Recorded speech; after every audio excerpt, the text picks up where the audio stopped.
everyone. Welcome to Sunrise Extra. Happy Monday. Hope you had a great weekend. I know with the weather on Saturday, a lot of folks got outside. They went to restaurants and dined indoors. I mean, in so many different ways, things have been looking up. Nina and Drew, I know you were out and about as well. We worked in the yard. So we want to talk about that on a big picture. We want to talk about getting back to normal and what it's going to take. So we have a very special guest this morning.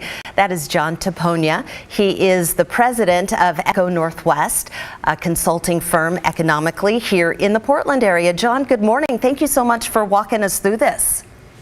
Good morning. So I have to ask you, first and foremost, tell us what needs to happen. Let's start with Portland. What needs to happen from a leadership standpoint to kind of push us into that next phase, to push us to that next level of quote unquote getting back to normal? Yeah.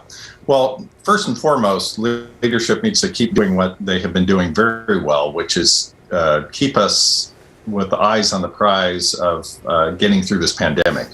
So keeping the masks on, keeping the social distancing. You know, we can go into restaurants now, but making sure that that capacity is set where it needs to be set, and then just getting everybody lined up and ready for their vaccine. Many people already have been through that, but we've got many more to go. So finishing the work on the pandemic, which frankly this region has done a much better job of than most other places in the country. We estimated a month ago or so that because of our lower infection and death rates, we've saved about 2,000 lives in the Portland region. And we should be proud of that, and we should finish the work over the course of the next month and a half, 2 months. So when you've been on our 6 p.m. show called The Story with Dan Haggerty a lot and talking about, I remember watching one night weeks ago, and you said, you know, really like the pivotal moment for us that could kind of start to set things on a more positive note for businesses, particularly in the downtown core, is getting those boards off windows and getting the fence down around the federal courthouse, which has just been such a symbol of, you know, blight and protests and destruction and all of that. And, you know, all morning we've been saying how yesterday they had to put the fence back up because we saw at least 3 nights of protests, not all at the courthouse, but we did see windows smashed there, and some of the wood boards that were up to protect some of the building were set on fire on Thursday night. And this is like just when we were turning the corner, John. What's your feeling this morning waking up to kind of hearing, you know, more nights of unrest and the rest of the country going like, what are they protesting over? Yeah, that is disappointing. And I had pointed out when we were doing presentations for the Portland Business Alliance that taking down that fence, particularly around the federal courthouse, should be a priority, but it has to be done at the right time. And clearly we didn't have that set up in a way that it needed to be set up to be successful. So, you know, at this point, I think we absolutely have to draw a clear, bright line between peaceful protests and protecting First Amendment rights, and, you know, discouraging and prosecuting property violence and vandalism. A brighter line than we have set in the past or over the course of last year.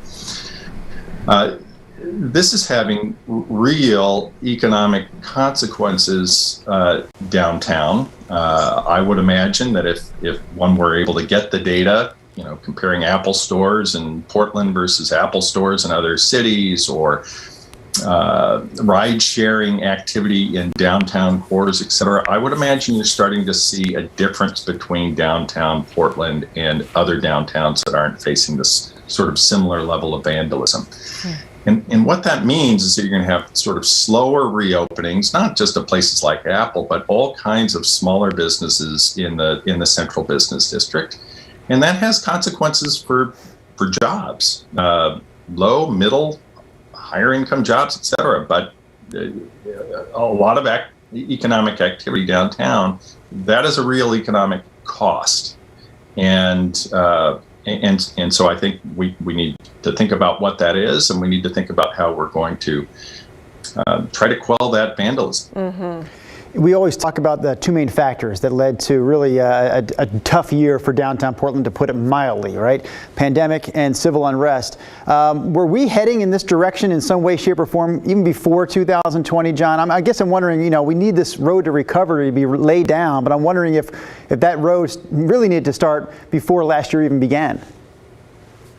Well, I think on the civil unrest, again, there are at least two major pieces of it. First of all the positive aspects, I think, of the protest, and I think what is an awakening in this community of centuries of history that have led to the point that we had in 2020. I've gone down and protested peacefully on a couple of different occasions in downtown, and so I think there are many positive aspects to the energy that we saw in Portland last year. And, to some extent, there are still some peaceful protests going on downtown that we need to continue. But this sort of breaking glass and the graffiti and the fires and the like, which I think some of the aims there they're mixed, but some of them are simply to sort of chill activity and not allow the city to move forward. And that is causing some real economic hardship and will continue to. And we need to figure out, in a way that protects civil liberties and that is legal. The city needs to continue to look at the tactics it can use to move the city forward. So as you look ahead, are we talking months? Are we talking years when it comes to Portland kind of rebounding and getting back to some sense of being open and profitable again and a destination? Oh, I think there are certainly aspects of this recovery that can take place over the course of months, not years. Clearly, if we can get a handle on the vandalism, that I think some healing can take place over the course of months. Another major piece here is sort of resolution and thinking about a next stage for unsheltered homelessness in the city. We have a big metro homeless service bond that's coming online. It's just literally getting started. We passed it into law last May, and so those services really haven't taken hold yet.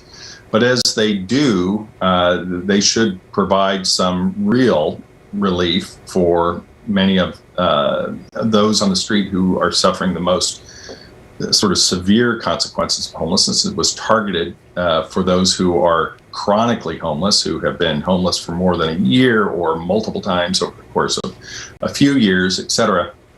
So the implementation of that measure should open up some opportunities to get folks off of the street, and it will indirectly sort of create some more shelter capacity, because some of those individuals are living in shelters, et cetera. And then, the city is going to have to decide, once that measure has had a chance to be implemented, where and how are we going to continue to have some unsheltered homelessness? Because it is unlikely that even as big as that measure is, that we're going to solve the entire problem over the course of the next couple of years. So we're going to have to think about how, in a compassionate way, to organize unsheltered homelessness in a way that is protects dignity of those who still haven't found housing, and is also, safe and productive. Let's talk economics. That is your, specialty. And a few months ago, we did a story kind of looking at the future of like business travel and tourism to our area in the metro area here. And, now with Zoom and all these great, office kind of web calls, you don't need to take as many business trips. And we won't need to, for quite some time. And I interviewed a hotel group here in town that owns Providence Hotels, has about six hotels in the Portland area, and they said they really don't see, business travel coming back until like 2024 to pre-pandemic levels. And they said, really in our market, is almost dead last for even just leisure travel because of our now kind of reputation with, we have the whole West Coast homeless problem like you were just talking about. We have the, people are hearing of the unrest and stuff here.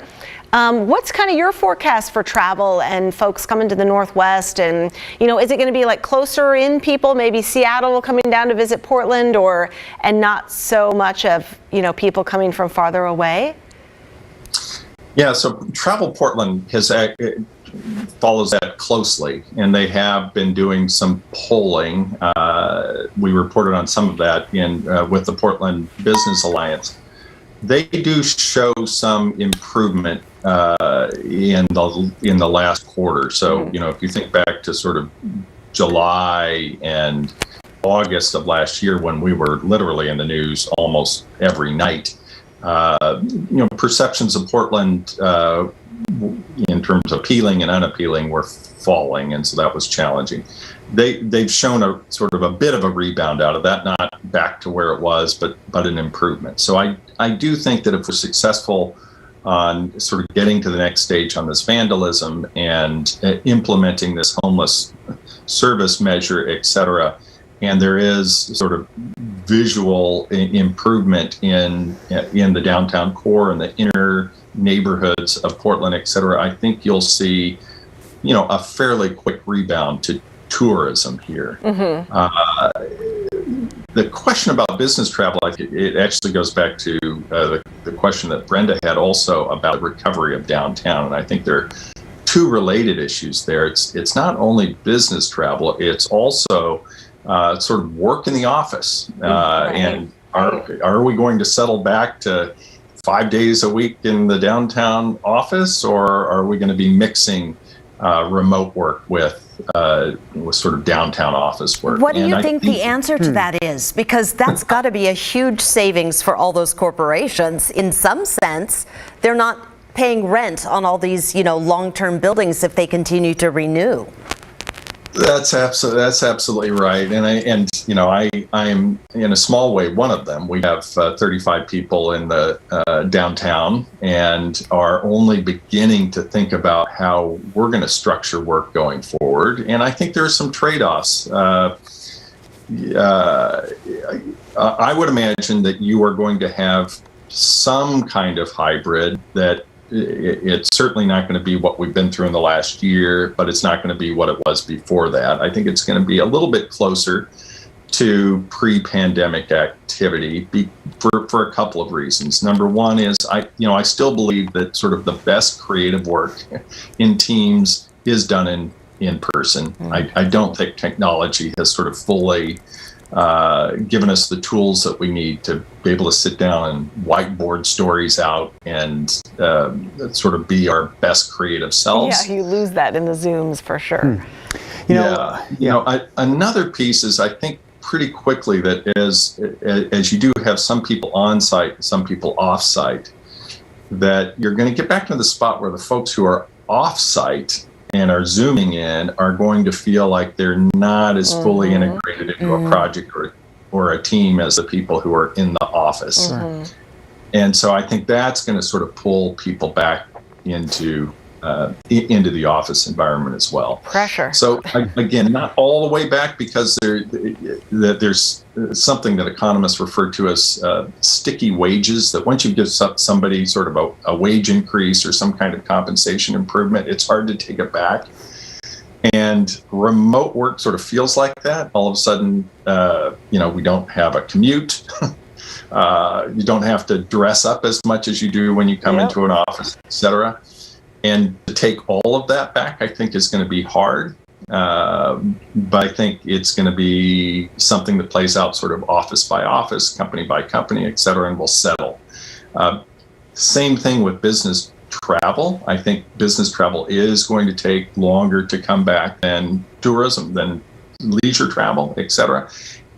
I do think that, as you sit down and you sort of start a project with somebody in a different city, you're going to be much more intentional about how many times do we really need to be in person to get this done. We do have some more tools than we've had in the past. We're better at using those tools than we were pre-pandemic, et cetera. So how can we get by without maybe jumping on the plane and going down to LA 4 times? Let's do it 2 times over the course of this project. Mm-hmm. Yeah, I had never heard of that term, sticky wages. That's sticking in my head right now. And I think about that sometimes because you hear a lot, especially during a difficult year like last year, you hear a lot about pay freezes, layoffs, things of that nature. You don't normally hear about pay decreases. That's just usually a tack that they don't use, right? A tack people don't use.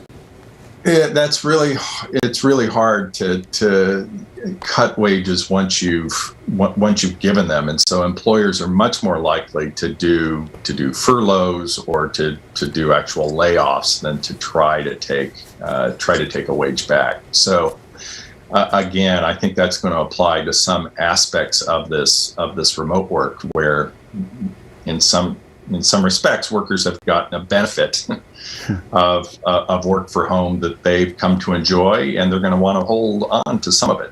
I got stuck on sticky wages, but looking ahead, we talked a lot about restaurants over the past year. We obviously know that's an area that struggled mightily over the last 12 months. And so I think in the best case scenario for some of those restaurants, they're just hoping to get back to where they were a year ago or 2 years ago. Is there an area, though, that could actually see an improvement, a sector that could actually be rebounding to greater heights because of the pandemic? Yeah, I do think thinking about rural economies and healthcare, and we've gone through sort of a telemedicine revolution, where I think there were platforms out there where doctors, nurses, and other medical professionals sort of knew it was there, but they'd never really gone through the professional development that they needed to actually use the platform. Now this pandemic has sort of forced telemedicine, and I think it is here to stay. What that does, I think, for a lot of smaller communities where older residents may have been more hesitant to move, maybe gives those future residents a little bit more security living outside of a major metropolitan area, knowing that they can get in contact with a health professional on a real-time basis and age in place a little better. So that's not a particular, telemedicine is certainly an industry, but I'm saying that I think smaller towns and outside of major metropolitan areas are going to benefit from that, because we do have a big aging demographic coming at us.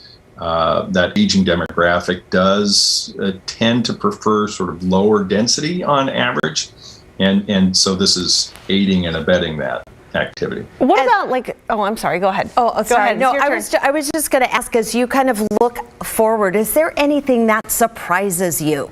Anything that you're hearing from the companies that you consult with that will inform the way we move forward, and something that has not necessarily been in the public sphere already? Is there anything that surprises you about how we're going to get from here to where we need to be?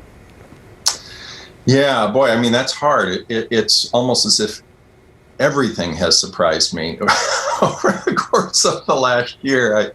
I've never been in a position where something that I have said, and I was in engagements like this over the course of last year quite a bit, and what I would call sort of the shelf date of what I said disappeared so quickly, or expired so quickly.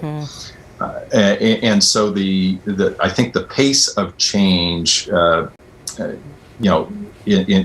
in this first half of the pandemic, was head spinning in some ways. Literally, I would be preparing for an interview, and economists were, say, back in May of last year, projecting the unemployment rate to be close to 20, and the Bureau of Labor Statistics comes out and tells us that it's like 11 or 12 or something. It just big swings in terms of what had happened. I do think in terms of the surprise, Brenda, I think people are going to be surprised by the pace with which this exit takes place. We're right in front of it. What do we have? 4.6 million vaccines given on a day this weekend, or I think on Friday. When the president took over, he was shooting for 1 million a day to get to 100 million in his first 100 days.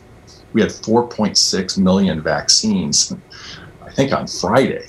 So that pace of the recovery, I think, is really surprising. And in the same way that it felt like there was a huge acceleration coming into this, where all of a sudden we heard that Tom Hanks had coronavirus and the NBA shut down, and then all of a sudden we all retreated into our houses. I think there's going to be a feeling like that on the back end of this.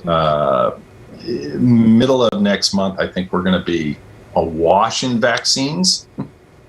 Everybody's sort of queuing up and trying to get their spots right now. I think there's going to be much more widely available vaccines middle of next month and into May, et cetera. And then I think just the pace of how life is going to change is going to accelerate. I want to end on that positive note, John, because yes, that is the best news. And I think, even just as simple as something like the weather changing, sunny days, you could feel people's moods, you can just get outside a little bit and feel a little freer that way. So John Tapogna, thank you so much for joining us from Echo Northwest, giving us kind of a overhead view of our local economy coming out of a pandemic and just a hell of a year. So John, we really appreciate you waking up with us early and talking about those issues with us. All right, you guys, we will see you tomorrow. Have a good Monday.